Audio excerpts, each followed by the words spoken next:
with the style. You can be our guest, we can check on your file.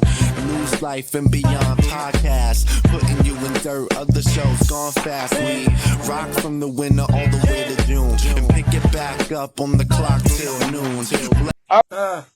Not the one who said that. I don't know who was who. I don't know who it was who was saying that. But yeah, you can't even tell me that like it's still wrong, though, right? Like my husband had to yell at these people and tell them like, yo, we all can all agree that this is wrong, correct? Like we can all agree that this is wrong. Like no one's ever gonna say that what happened here is right. That this is like okay moving forward. That a child should be threatened to have their stuff thrown away and then physically restrained for anything that they get provoked for. There's no part of this that is okay. Not even the parts where they were joking around. I can't get that part out of my head. Him saying, "Oh, did you grab him by his ankles and shake him upside down?" Not even that part is okay. None of it is okay. This kid was abused. And if it was one of us on the outside, DCF would be in our life. You know what I'm saying? Oh, yes, definitely. We had DCF go to my son's school. For less than that. Yeah, less. Absolutely. Absolutely. That's amazing. All de-escalation techniques first. It's so wild, though. So wild. Yeah. So what was the third incident that you recorded? It was just the same thing of him, him being provoked. He didn't want to. It was an extension of the second one because the second hold happened at like 10:30 something, and then the last one happened like 5 minutes after that second one. So it was pretty much like all the same episode, but I didn't really get into the second one with them. I just wanted to prove my point of your reports being falsified just off the strength of him not even acting like that when he came into the classroom like you said he did. Yeah. And there's a point where they're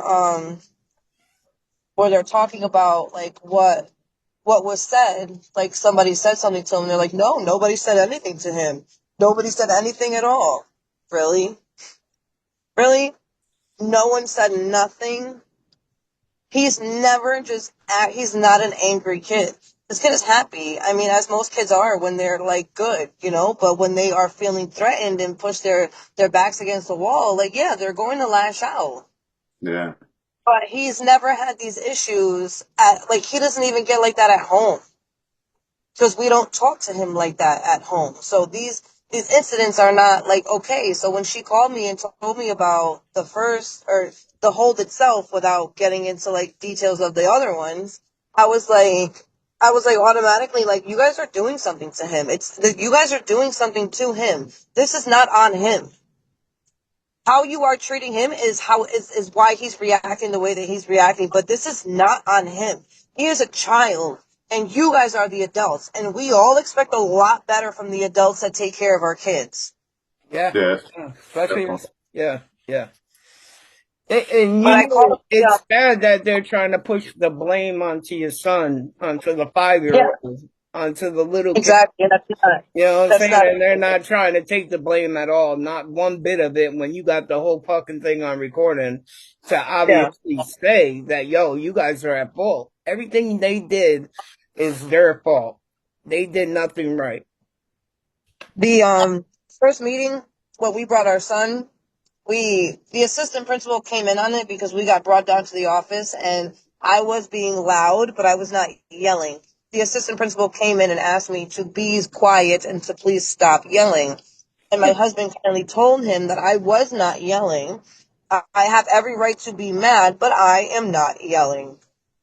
So he came in and sat in afterwards. I guess he finished, he was doing what he was doing, and then he came in the room like 2 minutes after that. And he is the only person we ever got an apology from. He apologized to us and said, sorry this happened, like this shouldn't have happened. And my husband and I both said, like, it's not necessarily on you. You can't be held accountable for every single one of your staff and what they're doing at every minute of every day. But at the same time, we expect better because these are special needs kids, and what's the point of having a special education classroom if they're not going to be treated any type, or if this is how they're going to be treated differently. If this is what being treated differently means, then it's not okay. Yeah. But he's the only one that apologized to us at that meeting we had with the Pride personnel and the staff. Nobody apologized to us there. I tried to call the superintendent of special education. His name is Mark. I don't know how to pronounce his last name. It starts with a B. Benini, I don't know, something like that. I don't know how to say his name, but he's a superintendent of special education, and I called his office and I tried to speak to him, and somehow I ended up on the phone with the director of Pride, and I don't understand how that happened if I'm calling the superintendent of special education. And they're again more concerned with, oh, you have a recording device on his backpack. And I said, yeah, no, I feel like I'm being attacked. Like, I'm not going to discuss anything personally. If you care to hear about anything, you are more than welcome to come to the meeting that we're going to have with the school on Wednesday. What day was it? The 16th, the 15th that we had. And you can hear about it then. But I'm not talking about any of this personally and openly with anyone, like, one-on-one. I'm only going to talk about it once in public, like, with the group of people in the meeting. Yeah. And then that's what she tried to say, that they're going to have a problem because it's a violation. She tried to say it was a violation of FERPA, and FERPA can only be violated by the school itself, not by parents. What did you say? FERPA? FERPA. What's that? I'm not too familiar with it, but I just know that it is it's like it's almost like a HIPAA for kids in school. Yeah. Like, the school is accountable for keeping the children's information safe and not, like, getting their information out or sharing their personal information with anybody, disclosing any personal information outside of the school district. That's essentially what FERPA is. It has nothing to do with parents protecting their own children. It's an FERPA. You can't even see the children or know what kid is what. FERPA stands for Family Educational Rights and Privacy Act. It's a federal law that protects student privacy, give parents and students certain rights regarding their education records. So it gives parents access to their child's education records. It allows parents to request amendments to their child's records, give students access to their education records, blah, blah, blah, blah. And it's not like actually, like, recording anything or anything being heard being violated. Yeah. Yeah, there ain't Nothing. nothing here right here that says anything like that. Yeah. I've already been told by more than one lawyer that I'm not in any legal wrong standing for that, but Yeah. like I was saying before, I did start to say I did speak to a lawyer, and I was saying that, like, I was attempting, like, sue the school district or whatever for emotional distress or whatever I can. But he is traumatized for it, and it is wrong, and I would like to sue. But the lawyer that I spoke to told me that no lawyer, is really going to attempt to sue the school district based off of what I have and not, like, real physical evidence or, like, a child being physically abused, like, beat up, essentially, not just put into a restraint. Yeah. The sad thing about that when it comes to situations like fighting schools and fighting court systems and police and all that other, it costs so much money that nobody really wants to deal with it unless you're gonna, pay the bill yourself and then hopefully get something at the end and, all that. But, it's like a pro bono or a low costing case or whatever. They don't really want to deal with it because it's so hard to fight. It's That's okay, because I figured if I get media attention brought to it, maybe a lawyer would actually come to us and help us fight this case, because we know that we have a leg to stand on. Yeah. I'm not going to stop. Like, I would want all that staff in that room to be fired or that whole program shut down altogether. Well, we're definitely going to put it out there for you. Well, the good thing about it is it comes, it brings it to light, and then other people that go through the same thing, are going through the same thing, or are going to go through the same thing. You know what I mean? And it gives them a little information, to figure out how they can deal with it too. So that's always a good thing too.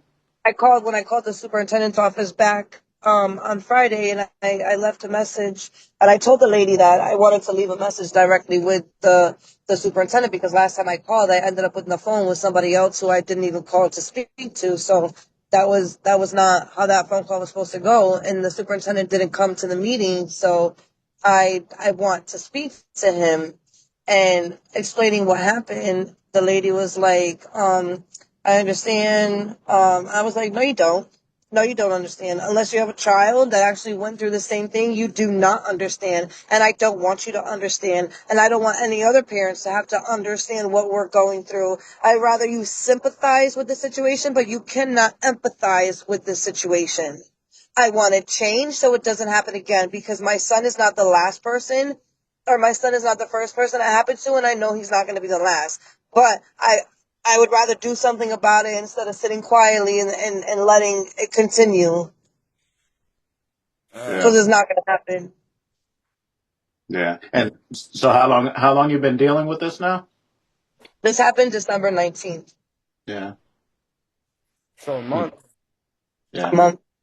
So you're just pretty much. Essentially like 2 weeks, because we didn't really get much done before the school year, or the Christmas break. It happened the day before Christmas break.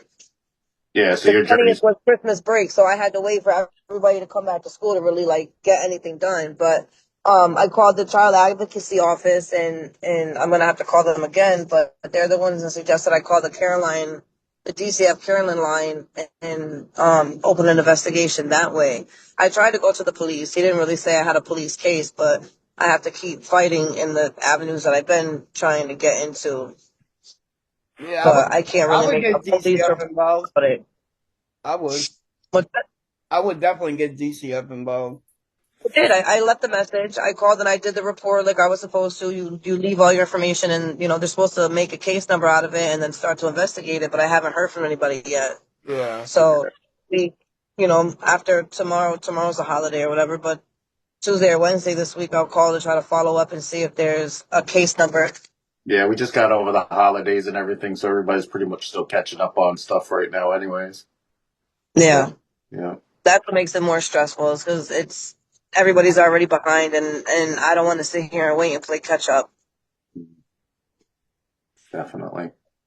So you would just like to see, you just want the teachers fired. You don't care what happens except for they get fired.